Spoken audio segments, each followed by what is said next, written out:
Your Majesty, tell me about Axel. Axel?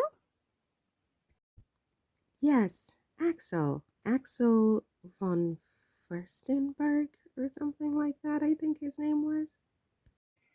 Oh, Axel. Axel Von Fersen. Oh, okay, my friend, my best friend, Axel. Oh, you're taking me back to such a beautiful, beautiful time in my life. When I first met Axel, there was a party at Versailles. I'll send you a picture now.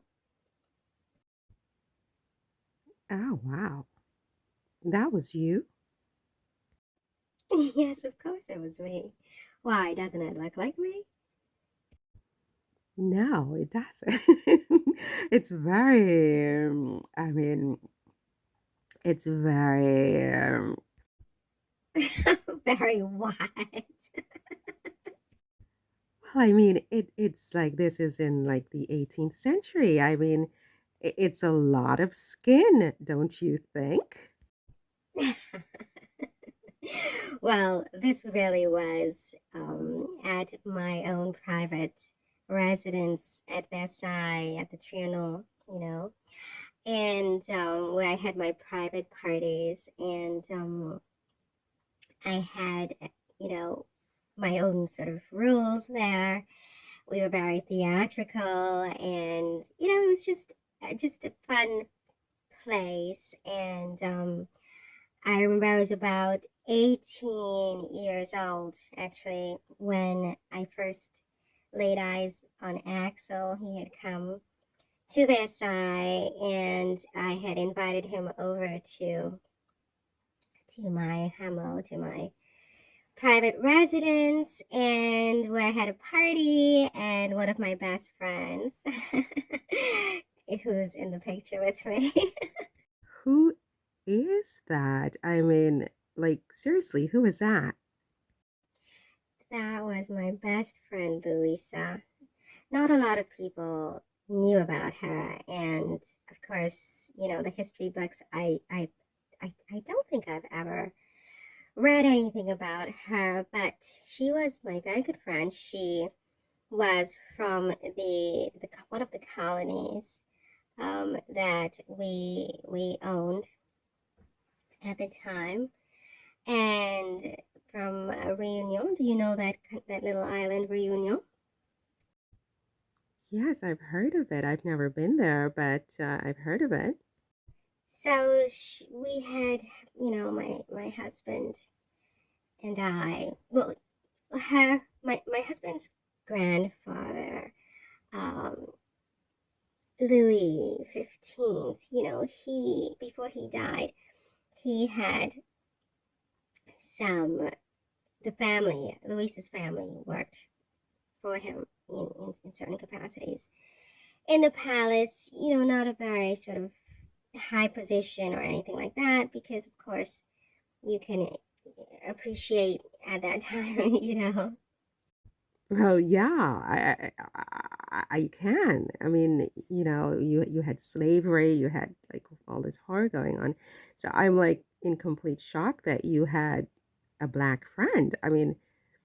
How does that even work? And how did that escape the press of the day? And really, that dress, she's literally popping out of it.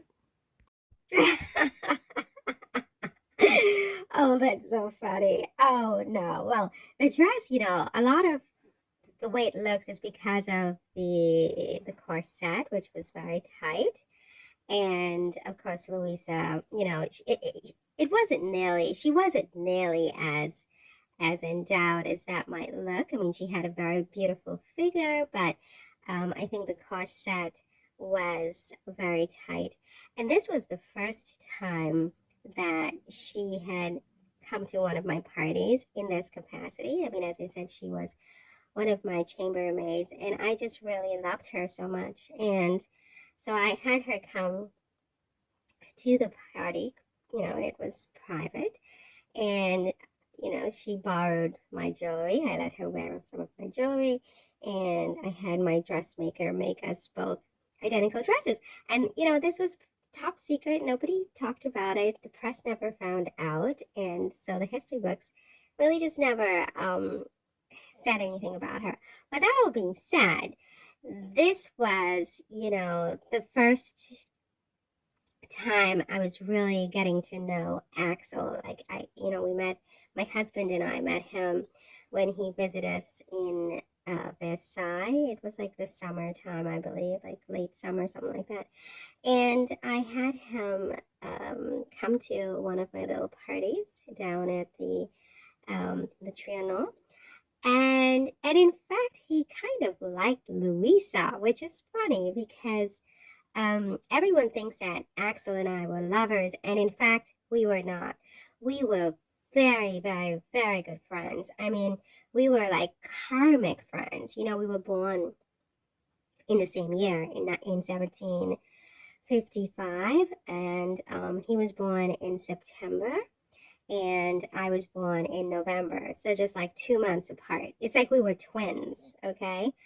And he was like a Virgo. I was a Scorpio. I mean, if you do the astrological chart, you will see that we were very, very compatible, and we had a very, very deep bond. But it was definitely not a sexual bond. In fact, he liked Louisa. But in those days, as you can imagine, this was definitely not something that was, I mean, you know. Yeah, I know, I can imagine. My goodness.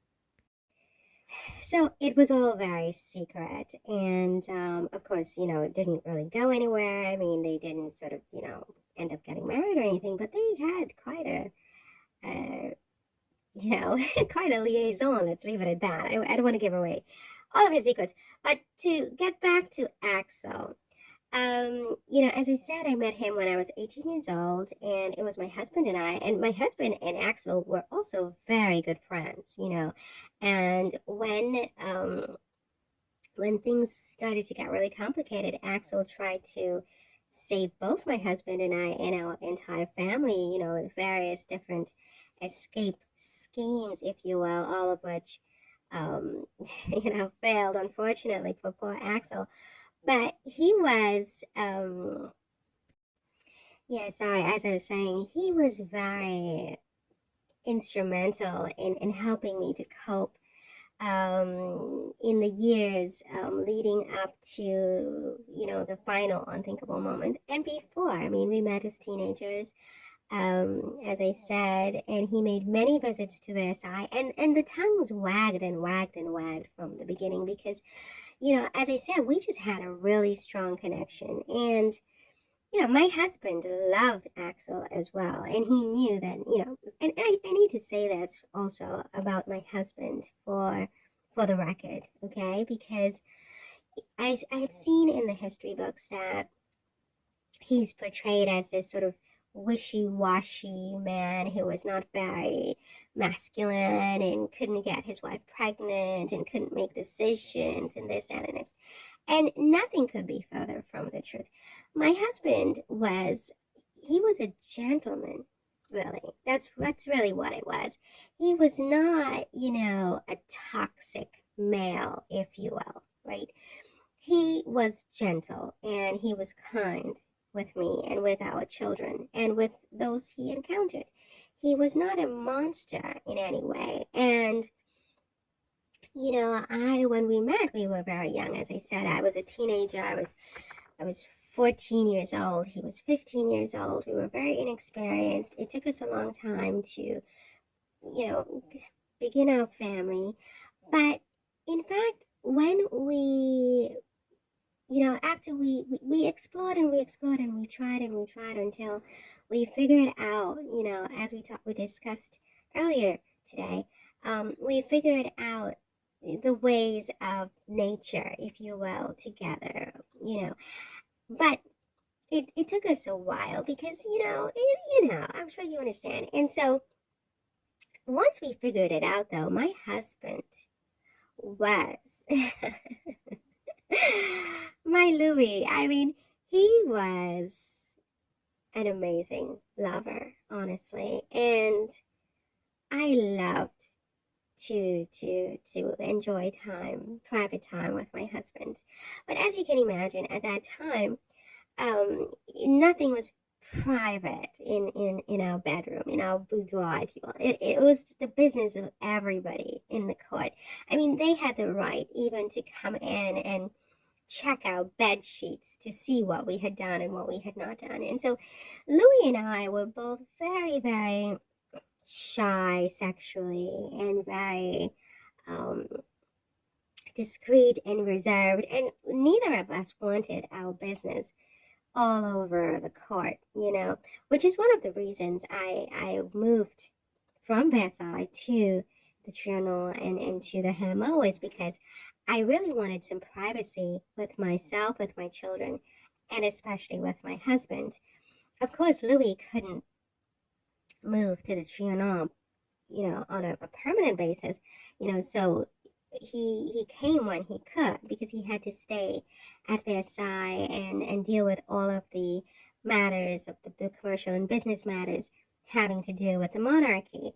And so whenever he was able to come, he came, and he did so with some regularity, but it wasn't like, we woke up every morning in the same bed together. So, but when we were together, it really was very fulfilling, and he was a very exciting man in bed, actually. And I didn't need for any other man in that sense. So I say all that to say that with Axel, the idea that we had this torrid affair, to the point that the history books are trying to insinuate that my two last children, um, Louis Charles and Sophie, were Axel's children, is really, really offensive to me, and it's absolutely false.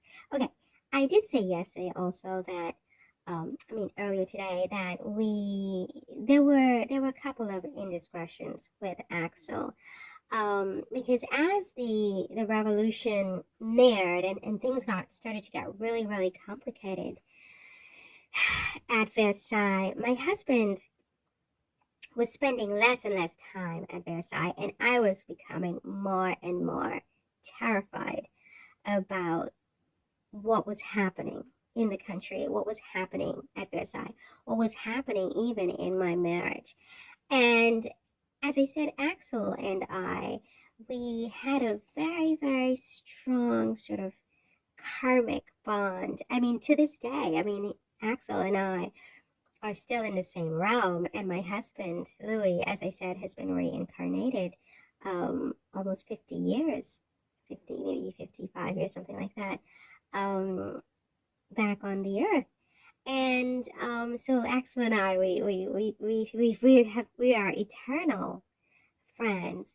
But so at this time when, Axel had come back from America, because it was a very complicated time historically. I think that in the US, in America, there was a revolution also, where they were, revolting against the British crown.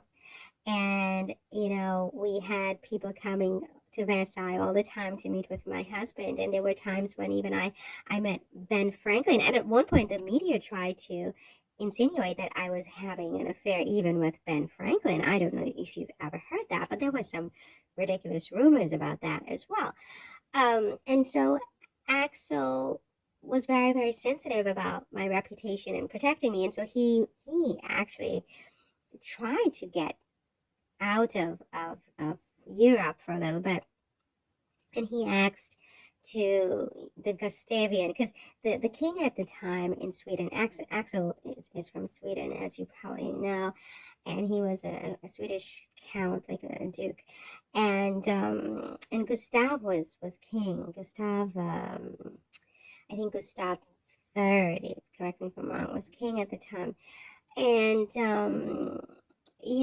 Axel asked permission to be sent to America, to help with the revolution there. And so I was really terrified that something horrible was going to happen to him and that I would never see him again. And I hadn't seen my husband in a really long time. Also, I mean, I'm not, making any excuses or anything, but there was that one moment where maybe our lips almost kissed. You know what I mean? It was like it. We stopped right before we locked lips. I mean, we were sort of hugging goodbye, and I wasn't sure if I would ever see him again. And there is this connection. I mean, as I said, it's like a brother, but he's not my brother. And I loved him so much, and I was so scared I would never see him again. And I almost kissed him on the lips. So there was that, and I consider that an indiscretion because, as I said, I loved my husband. Okay, I mean, you only have to think about the fact that after they killed my husband, right? After they killed my husband, I didn't care about living anymore, except insofar as how my death would impact my children, my surviving children at the time. There were two of them. And, but the history books, they talk about, oh, how calm I was before my guillotine, and they just chopped my head off in cold blood. In cold blood, they did this. But I felt just this peace that surpassed all understanding for myself, for everybody, because I knew that it was the quickest ways that I could see my Louis again. And, you don't feel that way about somebody if you don't love them deeply. I loved my husband deeply. I loved Axel, but it was very different. And we did not have a torrid love affair. We had a very deep bond that transcends time. As I said, we're still friends today, and we still meet and we talk, and we come down to France, and we go to Paris, and we're just all over the place giggling and having fun. And sometimes we sit in Louis, because Louis has this apartment. Louis, my ex-husband, not my ex-husband, but my former husband, my reincarnated husband. We visit him quite often, and we sit there in his apartment, and he has no idea. Oh my God. And where is his apartment? Oh, I would never tell you that. I would never tell you that because the danger is, I mean, as we discussed, you asked me this question about reincarnation, and I said that if I did, I would have to be disguised, totally incognito because they will kill me again, and I know they will. And it's the same for Louis, right? It's the same for Louis. I think if people were to understand reincarnation and to know it and to know it, people don't know it. They don't know it. And even as I tell this to you, you probably think I'm completely cuckoo, right? Which is good. It's good that you think I'm cuckoo because if if people become convinced of this, of what I'm telling you, then people like my former husband, Louis, will be in danger. Not because he's king, but for some other reason. They will find some kind of pretext to harm him again. A and B, he doesn't know. He doesn't know who he is. So I feel like if I were to tell you where he is and who he is and where he lives, I expose him in a way that is unfair and unnecessary, frankly. There's no reason for anyone to know who he is and where he lives. But Axel and I, we sit in his apartment all the time. And it's so funny.